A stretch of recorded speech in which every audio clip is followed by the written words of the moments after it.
Hello,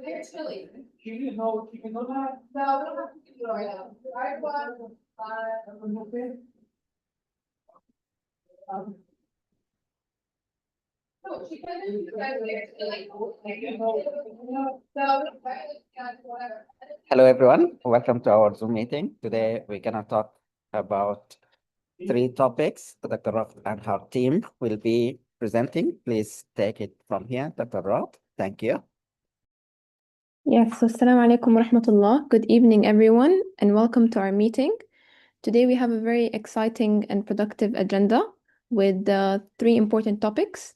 So first off, Dr. Mohamed Makkawi will introduce Covidence, which is a systematic review tool, then followed by a systematic review, how to, presented inshallah by me, and thirdly, how to estimate research sample size using questionnaire-based studies, presented by Dr. Mohammed Ahmed Abu Giba.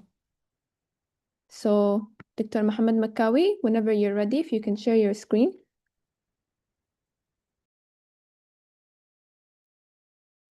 Hello everyone, my name is Dr. Mohamed Makkawi. Just let me share my slides.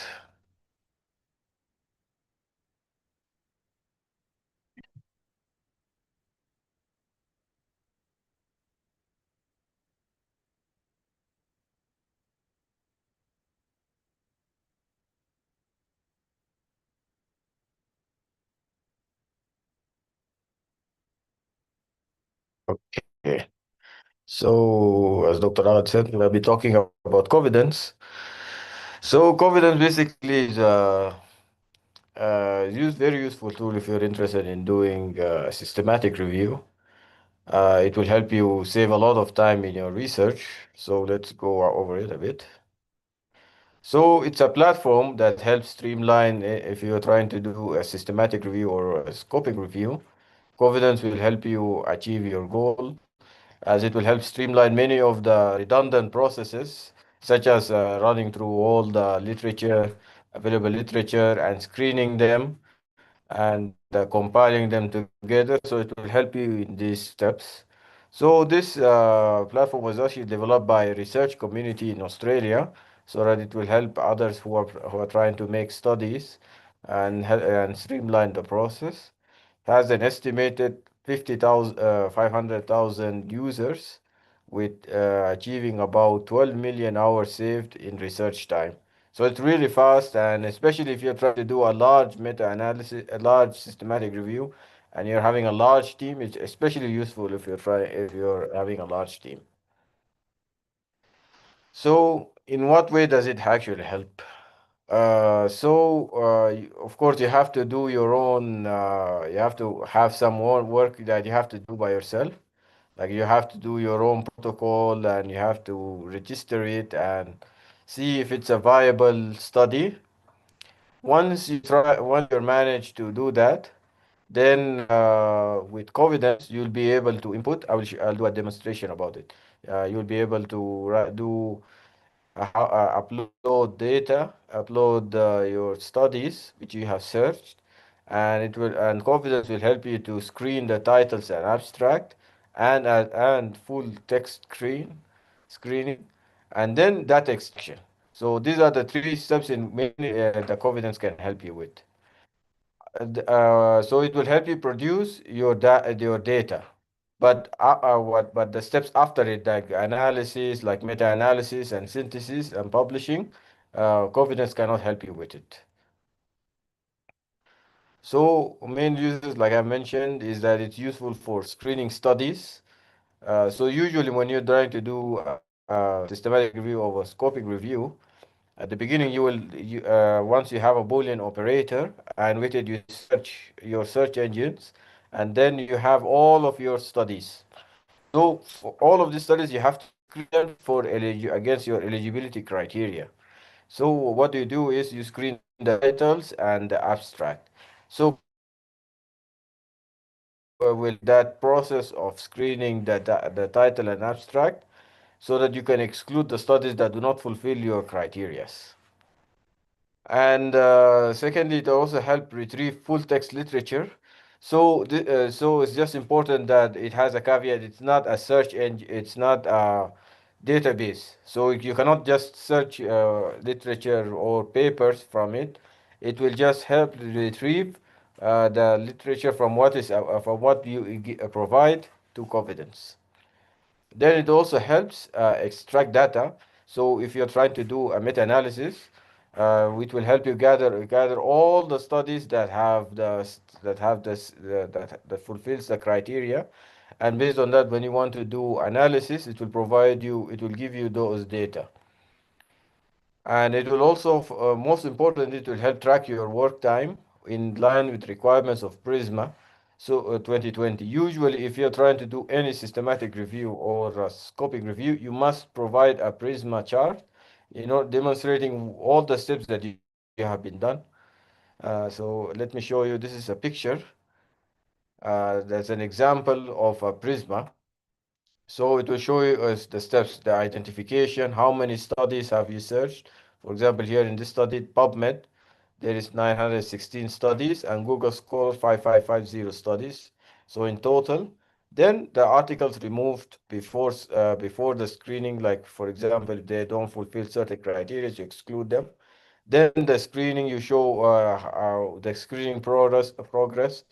How much have you excluded, not excluded? Which of them have you? It seems that they have fulfilled your criteria. So all of these steps have been shown in this Prisma chart, and it's a requirement when you're trying to do a systematic or scoping review. It's very important that you have to include a Prisma chart.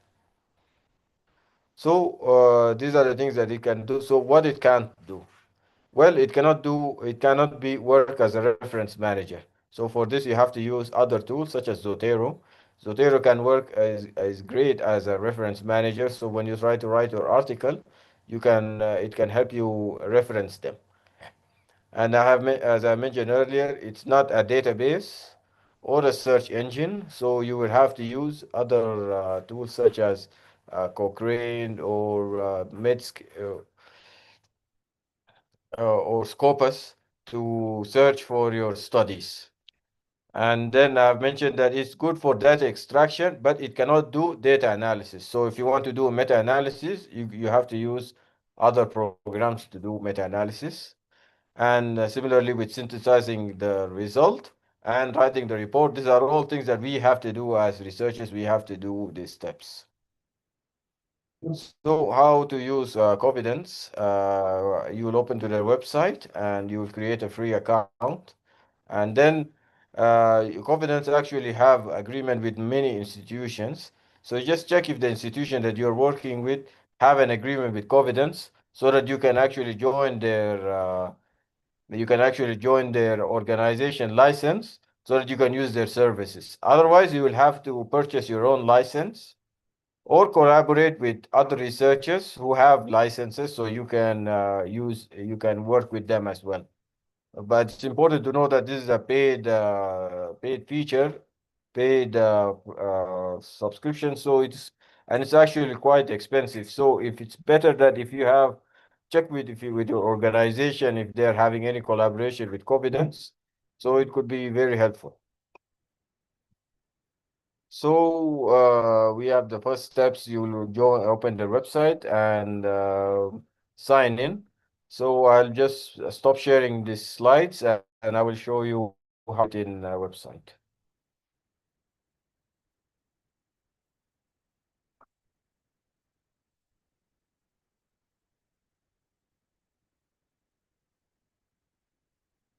Okay.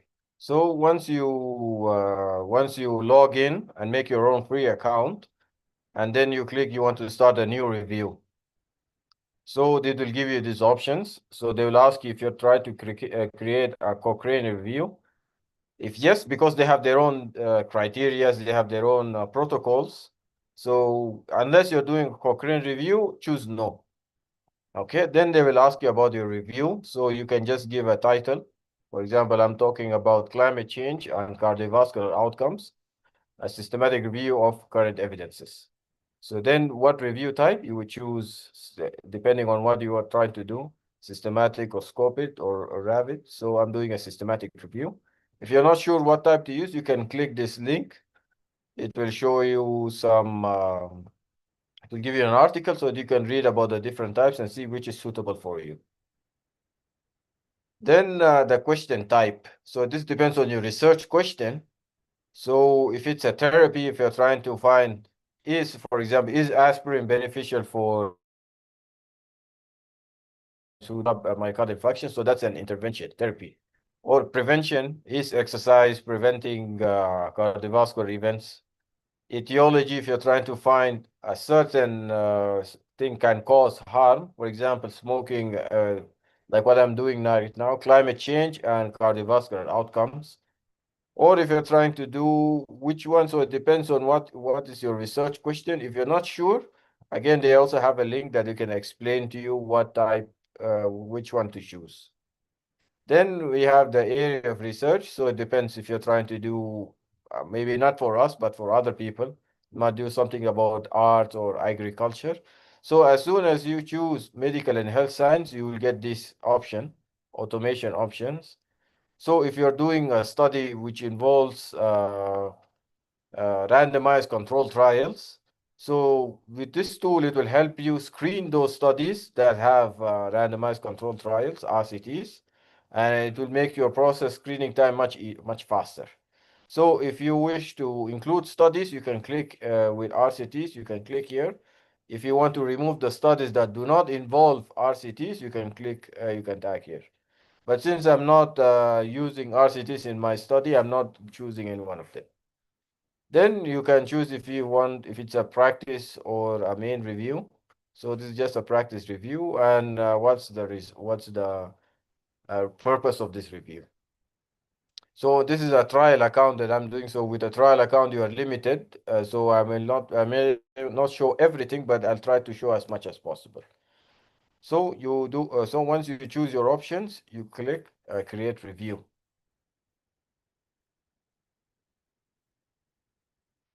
Okay, so you can see that it shows that it's a trial, and you can only screen 500 records. Okay, so this review is part of, so it will show you this, that it allows 2 reviewers. So I'm the main reviewer here. You can see my name here. So I can invite another reviewer. So usually when you're trying to do a systematic review, you must have at least 2 reviewers in order for it to be published. A scoping review, it's fine. It could be with, if you yourself, you can do it. But for a systematic review, you must have at least 2 reviewers. It could be you and another colleague. So with the good thing about Covidence that you can find other colleagues or who can help you to do your systematic review. So you can click invite new reviewer. You can write their name and their email, and then you can invite them. Okay. Then this is the team settings. Okay. So here, if you have many reviewers, for example, if you're doing a lot, if you have a large team of like maybe 5 or 6 or more, so with this team, you can actually check, you can actually assign people different projects. You can say that, for example, I will be a reviewer, others will be screening, some will be in analysis. So you can assign people roles here. And here you can also add specific rules. For example, you can just do a rule that everybody can do anything, or you can manage rules. So here, for example, if I want every study that I should review every single study, I can click here, so that every study that is approved by one of my colleagues, I also have to approve it. And if there is any conflict, usually when you're trying to do a systematic review, sometimes one reviewer will say that this study fulfills our criteria. The other one will say, no, this does not fulfill our criteria. So to resolve these conflicts, usually there is a third reviewer who will screen them, and he will determine. So for if you want the main reviewer to be, you can also choose that I want to be if there is any conflicts, I want to resolve it. Okay, so you can just add them here. Then similarly, when you're doing the full text review, once you screen all the studies that you have collected, maybe usually when you start, you will have around 6,000, 7,000 studies. So when you're doing the initial screening, you just screen with the title and abstract. Once you finish with the screening, you will be left maybe with around 100 studies. So in these 100 studies, you will have to do a full text review. You will have to read the entire paper. So this is the second stage. So it's a full text review. The same thing applies here. You can also do everything. You can also assign people papers. You can even assign targets. Like each reviewer should do at least 10 papers a day, for example. And if you feel that that particular individual is not useful, not helpful, you may remove him from the study. Then finally, similarly with extraction, once you complete all your complete your list of approved studies, Covidence can help extracting your results. Okay. Then we have the eligibility criteria. If every study from your protocol, you should have already by now. You already should have a solid protocol on what is included and excluded from your criteria. For example, here in my study, let's say that I'm trying to include only the country of Australia. So here the population is Australia. If I want to exclude, let's say New Zealand, or you can just mention any other country, just to make it easier, since my study is only in Australia, for example. Then what is the intervention? Let's say climate change. Climate change has many synonyms. So you can say, for example, climate change. You can say, then you can be specific. You can talk about heat waves and MI. You can talk about, let's say, uh, drought. How does drought affect MI? Then exclude, for example, you may not need to write the exclusion here, but if there is something that you're just focusing on heat waves, but you don't want drought, you can write, for example, drought here. Then comparator, what are you trying to compare with two groups? So we are trying to talk about specifically, let's say an age group. Let's say anybody from 40 to 80 males only. So let's say our study is just in all males who are age 40 to 80, for example, and you want to exclude females from the study. So, and then we're talking about outcomes. So your primary outcome, for example, we are talking about cardiovascular outcomes. So let's talk MI, you can talk stroke. So you can add, and then you can exclude those that you don't want to include in your outcome. You can exclude them. And then if you're not familiar with each of them, you can just click the question mark and they can explain to you what is it about, so you can be sure about it. Then about the study characteristics. If you want to screen all studies, for example, from 2015 to latest. So any study before 2015 will not be excluded. So you can write it, any study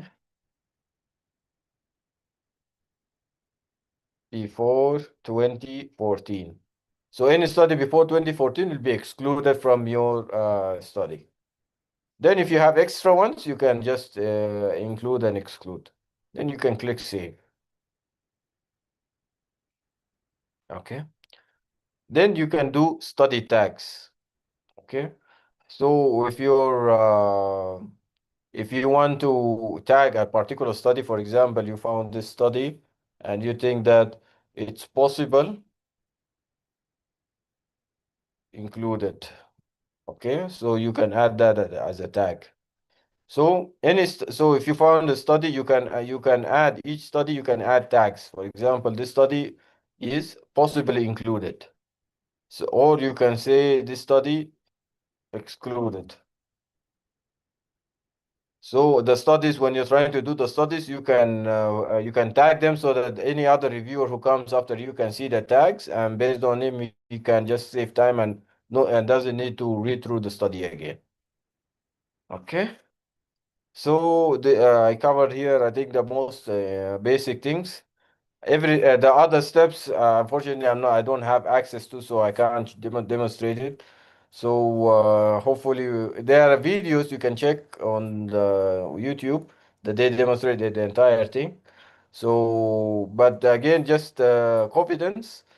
Just to reiterate, the most important thing is that in Covidence that it will help you with the screening process, and it will help you with data extraction. It cannot help you with formulating your protocol or data analysis or meta-analysis or writing your review. So it doesn't do everything for you. You have to do your own work in it.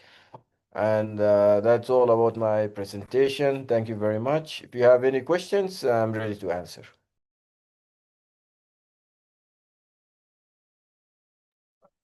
Thank you very much, Dr. Mohamed Makkawi, for that excellent introduction to Covidence. Thank you for taking the time to provide us a very clear overview on how this tool can be used. If anyone has any questions for him.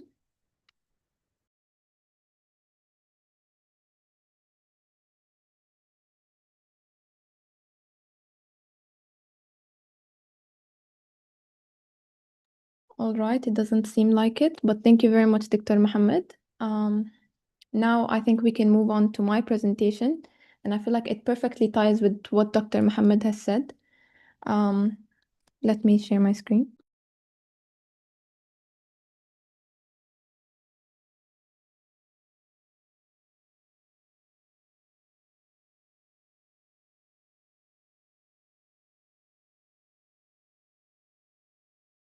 Okay, perfect. Can everyone see my screen?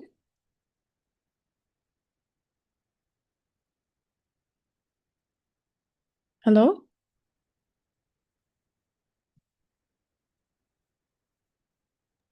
Yes, we can see it. Oh, okay. Okay, so, okay, good evening, everyone. My name is Raghad Asim, and today I'll be speaking a few words on the topic Introduction to Systematic Review. It's one of the most important research methodologies in evidence-based medicine, and I will walk you, inshallah, through the entire journey from developing a research question all the way to synthesizing results and reporting your findings. And inshallah, by the end of the session, you can have a practical roadmap as to how to start your own systematic review.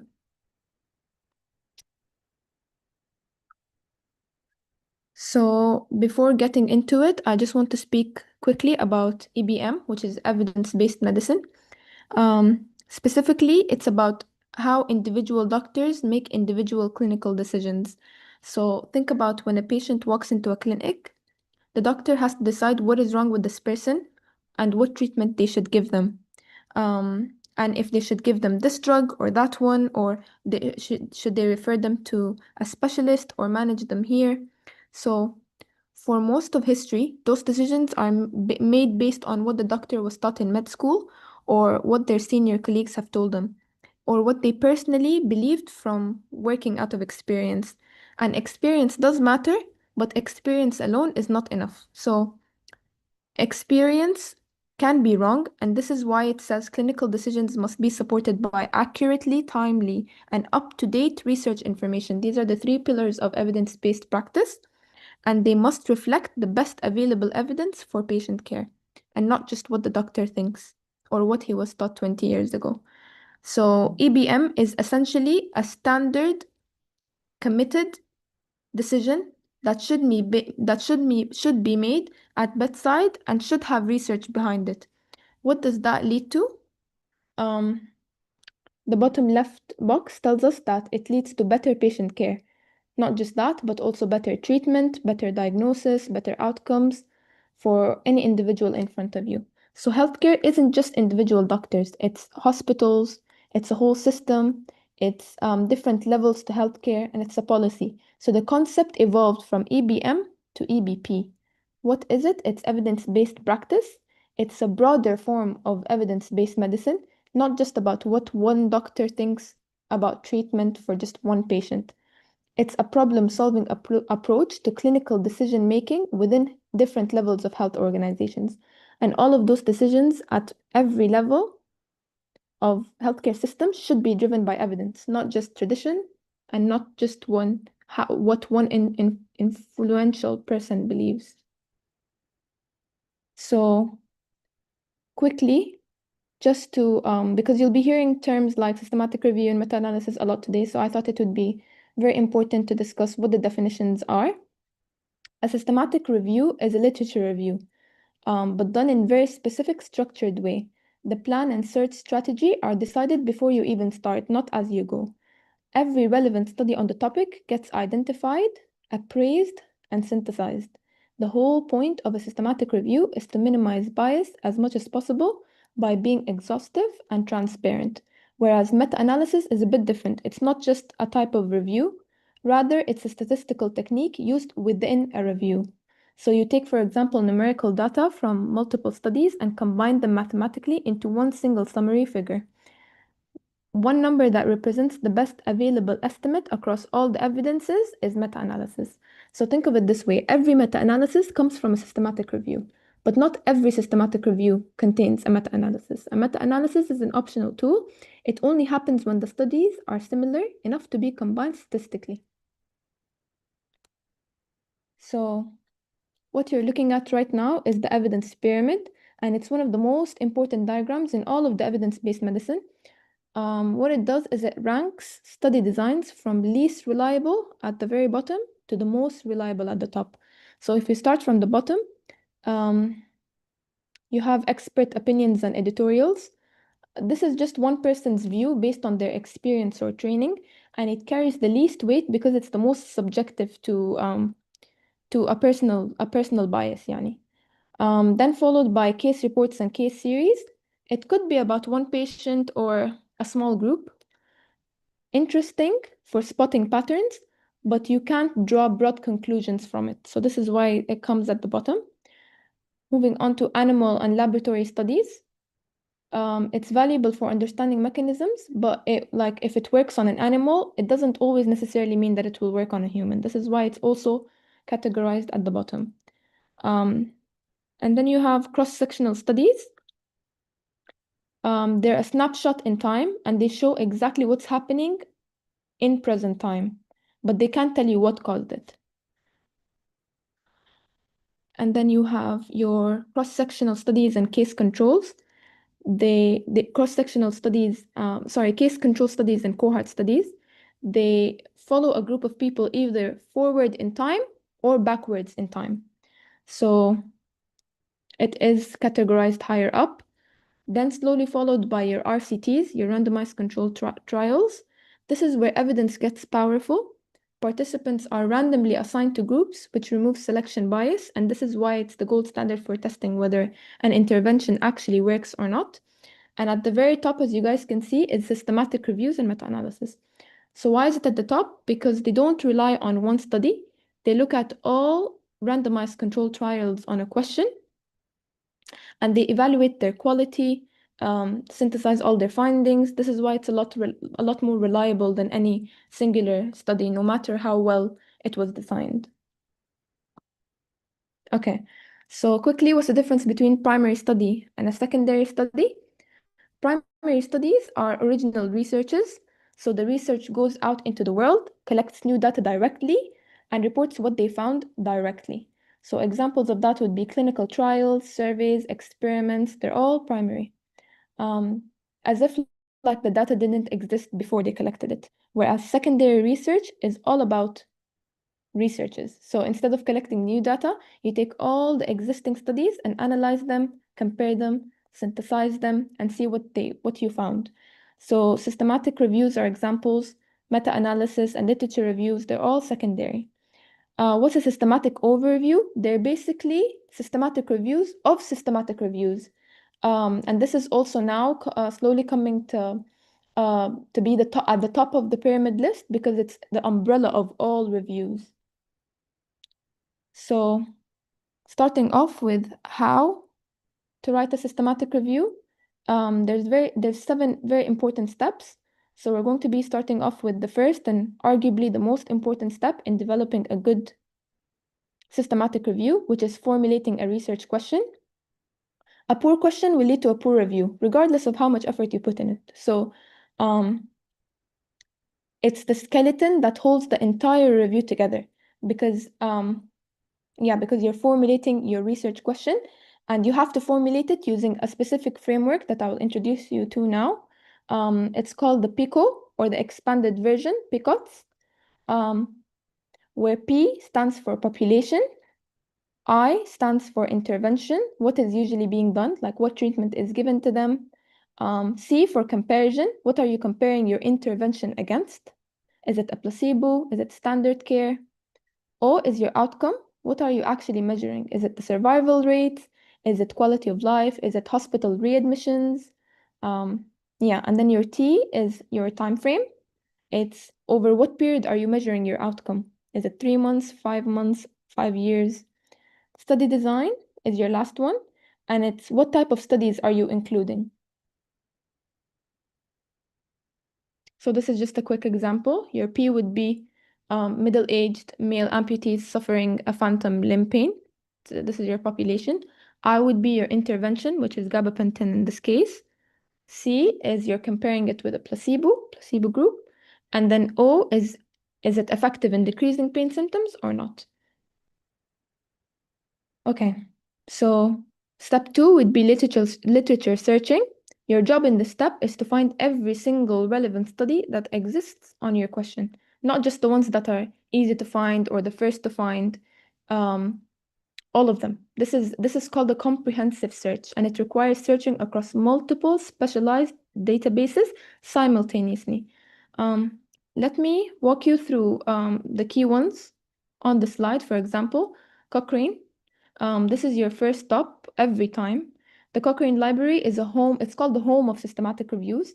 And if a review on your topic already exists, it's most likely here. And it also contains RCTs that aren't indexed anywhere else. So if you're going to start, I would prefer you start here. And then you have PubMed. It's free. It's run by the US National Library of Medicine. It covers biomedical and life sciences comprehensively. And if you've had time for only 2 databases, this should be one of them. And then you have a lot more like Web of Science, Scopus, Embase, a lot more.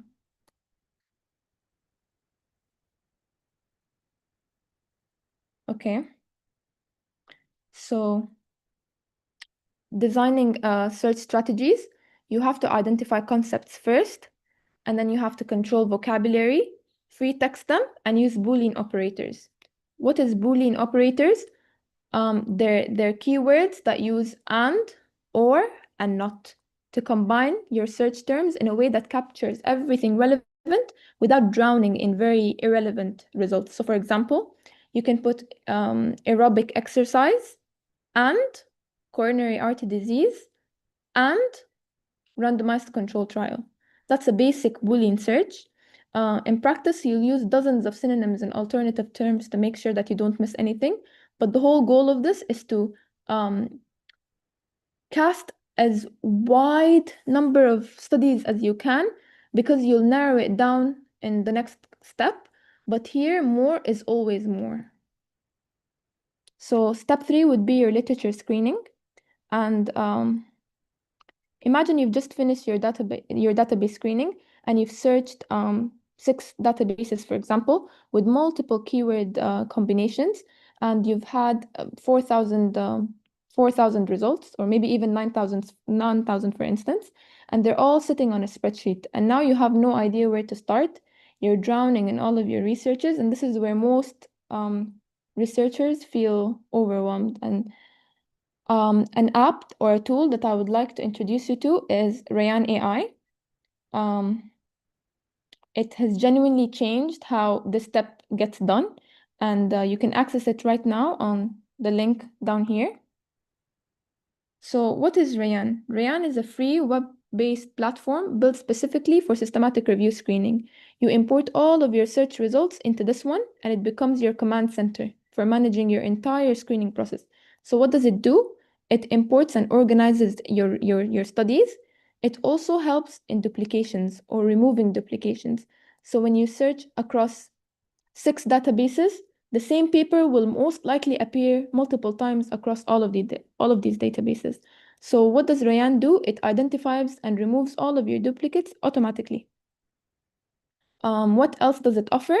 A blinded collaborative screening. So it's very important because in systematic reviews, two reviewers must be screening independently. They cannot see each other's decisions because if they do, one person will most likely influence the other, and your screening will no longer be independent. So Rayan allows two or more reviewers to screen simultaneously on their own devices at their own times without seeing what the other person's decision is. And your system will now flag if, for example, you have conflicts, and if you have studies where two reviewers are disagreeing, you can discuss and resolve them later. And this is what, so I don't want to go into much detail about Rayan AI because I'm aware it's a whole topic on its own, inshallah, sometime next month. So yeah, I just wanted to quickly tell you that this is a tool that can be used as literature screening, can be used for literature screening, sorry. Yeah. And then comes your multi-stage screening. This is where you apply your inclusion and exclusion criteria. We've already defined that in step 1. And to actually decide which studies make it into your review, it happens in 2 stages. So your first one is title and abstract screening, and your second one is full text screening. So with title and abstract screening, you look at the title and abstract of each study. That's all, as the name suggests. You don't read the full paper yet. It's just based purely on what you see in those few lines. And then you have 3 options. You either include, exclude, or like maybe rule it in. That's still an option as well. It's far better to over-include at this stage than to accidentally discard something relevant. Because you'll have another chance to exclude it properly in the next step, which is full text screening. So every study that survived in stage 1 now gets the full paper retrieved and read in detail. This is where your inclusion and exclusion criteria needs to get applied rigorously. And you have to ask yourself multiple times, does this population match what we defined in our PICO earlier on? Is this the intervention that we're looking for? Is this the right comparison group? Is the outcome we care about actually reported? All of that questions. And if the answer to any of your questions is no, then your criteria should be you exclude it immediately. Record the reason why you exclude, not just exclude it without reason, because it's what makes your review auditable later, because everything needs to be documented. And then comes your data extraction. So after everything, you'll now have a final list of all of your included studies. Now that the screening is done, you'll have to pull the relevant information out of each study in a way that it's structured, consistent, and usable for synthesis later on. So step 1 of data extraction is to develop a data extraction sheet. Before you extract anything from any paper, design your template. What information do you actually need from each study? Include your study design, year, country, sample size, participant characteristics, intervention in full detail, your comparison group, your outcome, follow-up, or any other important information, like if you identify a risk of bias or anything, should all be included in your sheet. And think carefully here because it's much harder to go back and re-extract your data later than to capture it right from the first time. Step 2 is to choose your tool. Okay, so this slide shows you that you have multiple options. So RevMan, for instance, it's a Cochrane Review Manager software, and then you'll have Covidence, which Dr. Mohammed has already talked about. I won't go into much detail. It integrates beautifully with Rayan and automates much of the process. Then you have Excel, which I'm sure most of us are familiar with. It's a simple and universally accessible tool. You'll have, again, SPSS or Microsoft Access for larger or more complex databases. So choose based on your comfortability and what you can, or what you're familiar working on. And this step is set to be the most time-consuming of the entire process because it's very detail-oriented and it's repetitive. So it actually requires a lot of concentration and so much effort. But the quality of every single thing that comes out after this, which is your synthesis, your meta-analysis if possible or it applies, your conclusions will all entirely depend on this. This is just an example of a sheet where data was extracted into.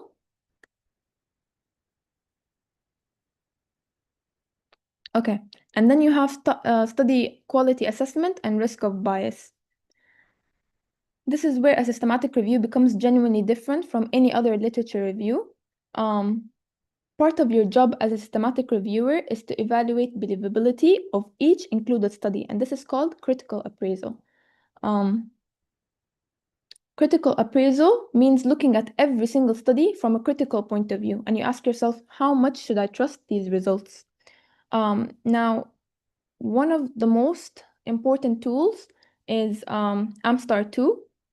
AMSTAR 2 stands for a measurement tool to assess systematic review version 2, and it's specifically designed for appraising the quality of systematic reviews and meta-analysis. It's a validated 16-item checklist that walks you through every stage of the review process and asks structured questions like, did he review the pre-registered protocol? Was the literature search extensive enough? Did he use at least 2 independent reviewers at each stage when screening and at data extraction process? Was there a risk of bias? Was it assessed? Just multiple questions. And for each item, you have to make your judgment based on all 16 items. You either rank them as high, moderately, low, or critically low quality. What does it assess? It assesses the internal validity, external validity, and source of funding and conflict of interest.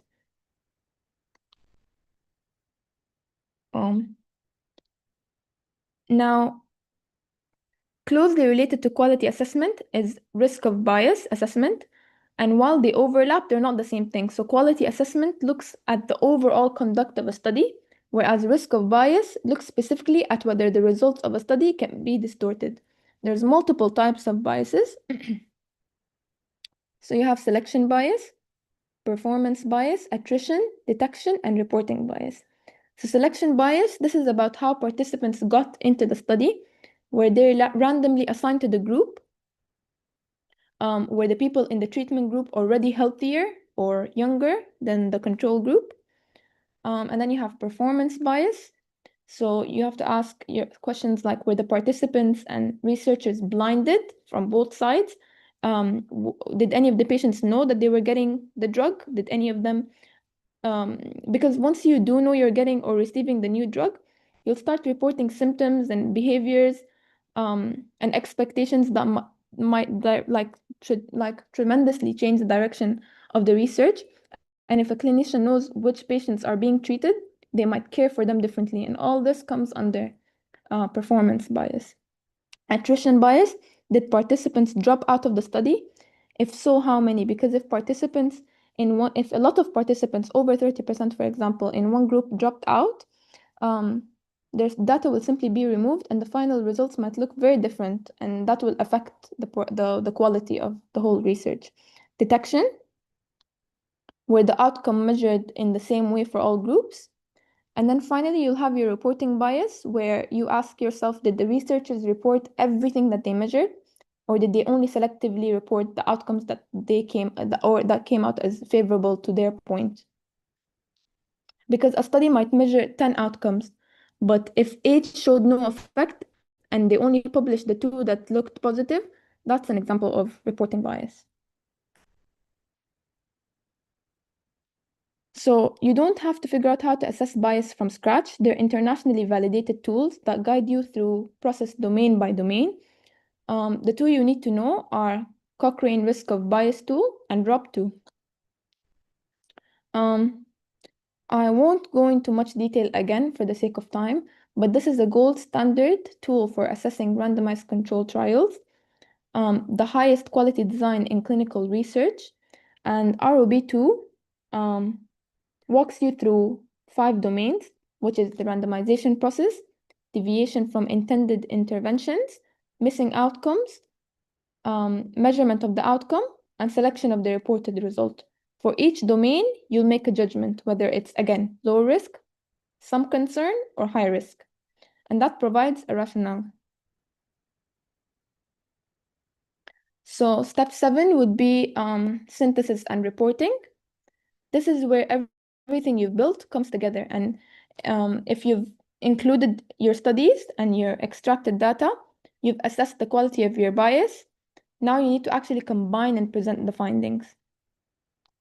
What does all this evidence actually tell us? Is exactly what we call the synthesis. And it takes two main forms, quantitative and qualitative. Quantitative synthesis specifically can lead to meta-analysis, is a statistical combination of results from multiple studies into a single, more precise estimate. And this is the most powerful form of synthesis available in systematic review methodology. Whereas qualitative synthesis for narrative synthesis is when studies are too different to be combined statistically.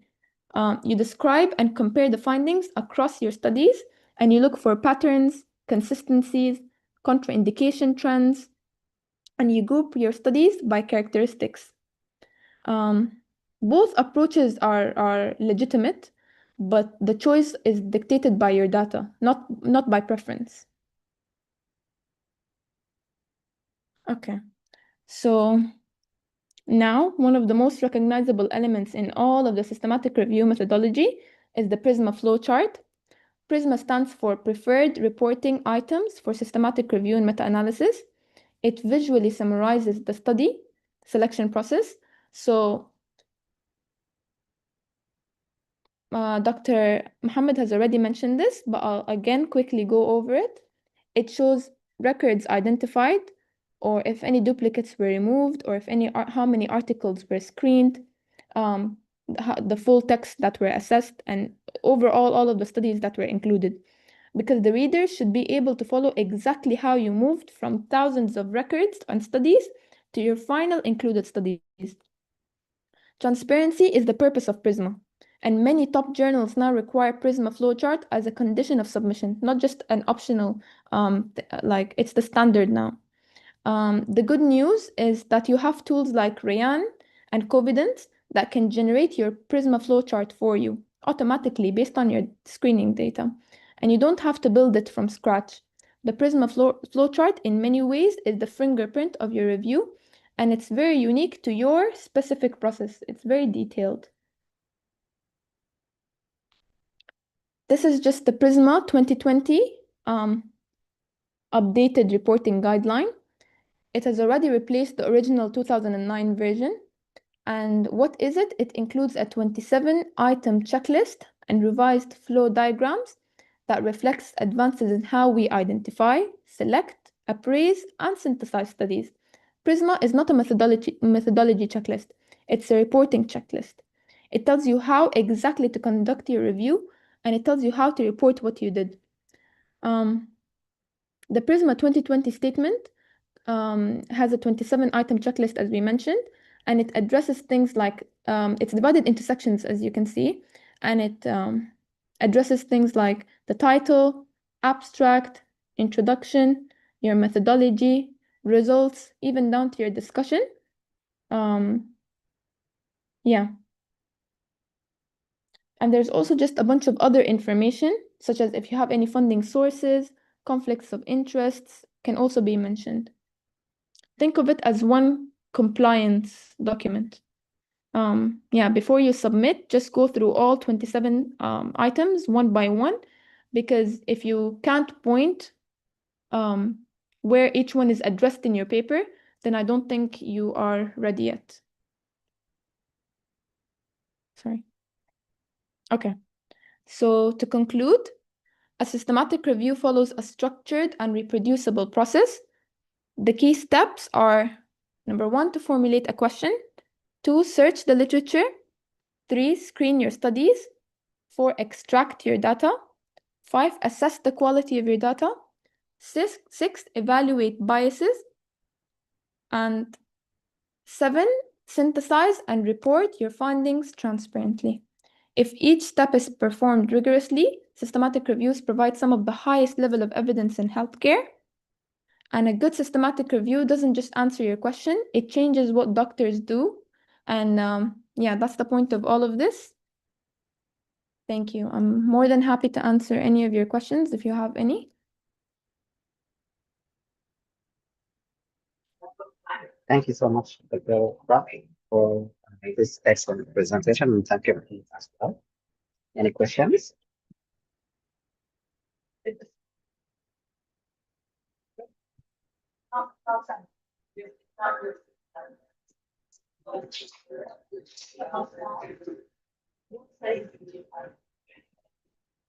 If no more questions, we can move on to the next topic. Thank you. Okay, so thank you, Dr. Nader. The next topic, sorry. Okay, so the next topic is how to estimate research sample size used in questionnaire-based studies by Dr. Mohamed Ahmed. If you can share your screen, Dr. Mohamed Ahmed.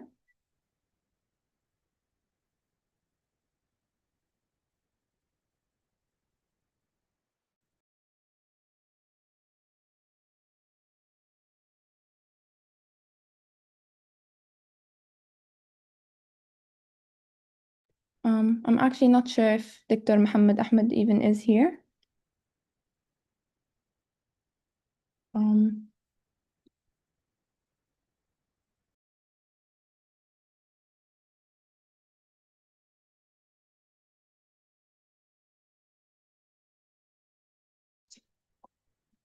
Okay, if not, can we move on to like a project update or something? And in the meantime, Yes.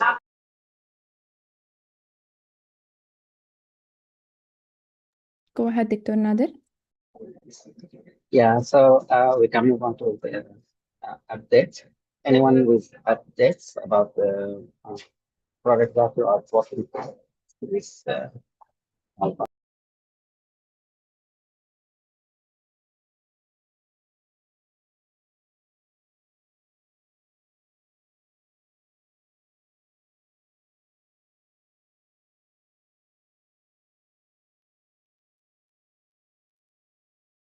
anyone of you work with Rayan?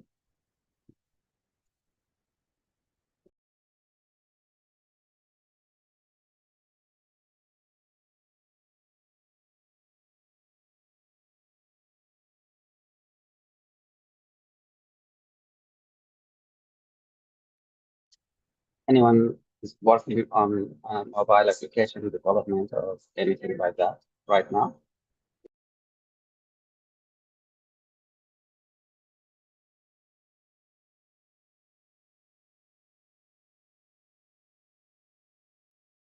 Any questions about your projects you are working on? Anything you want to share, you want to ask about?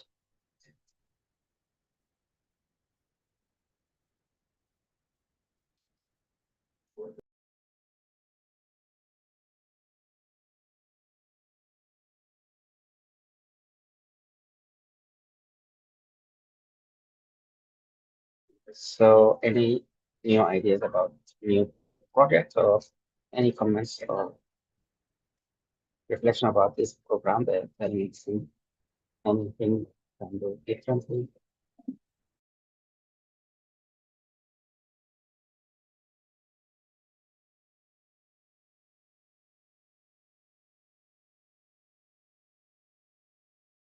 I don't think so, but thank you very much, Dr. Nader. I think we've had a very packed yet impactful agenda on our list today.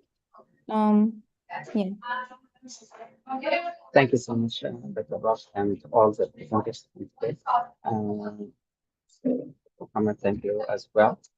And thank you all attendees, and Dr. Thank also will come up in the future. Please contact me with any questions if you have in the future. You can email, WhatsApp, text, or call me. I'll be happy to assist you. And I wish you all the best. Thank you so much, everyone. Have a wonderful day or night. Assalamu alaikum. Alaikum assalam. Thank you, Dr. Nader. Thank you so much, Dr. Ross.